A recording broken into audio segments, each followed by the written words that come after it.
Pirike és az álmok világa.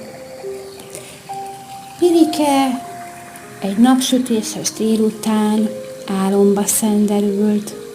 Buksiját kis tappancsaira fektette. Álmában egy másik cicát pillantott meg, aki kedvesen rámosolygott. Szia, Pirike! De jó, nem is tudtam, hogy az álomban is vannak cicák. S Pirike csak figyelte, hogy a cica játszik, lustizik, s pont úgy viselkedik, mint ő. De kedves, gondolta Pirike. Nagyon tetszett neki az álom, mélyen egyenleteseket szuszogott, fel sem akart ébredni. S mit látott, hogy a cica ugyanúgy szereti a habos tejet, mint ő. Nyam! Pirike érezte álmában a tej édes ízét.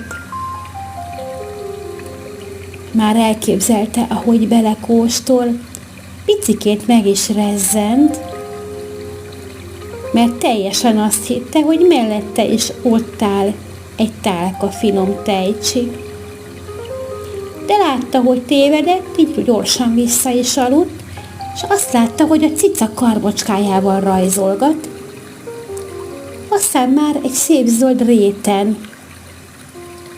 találta a kis cicát, aki kedvesen mosolygott rá megint csak. De jó ez az álom, de jó itt lenni. Picit felhorkant Pirike, mert üdvözölni szerette volna képzeletbeli barátját, de rájött hamar, hogy álmodik, vissza is szenderült, és azt látta, hogy a cica egy ugrással kénytermett a szép zöld réten, és hallotta, amint szólongatja. Pirike, ébredj fel, ha-hó, nyisd ki a szemed, uzsonna időd lesz.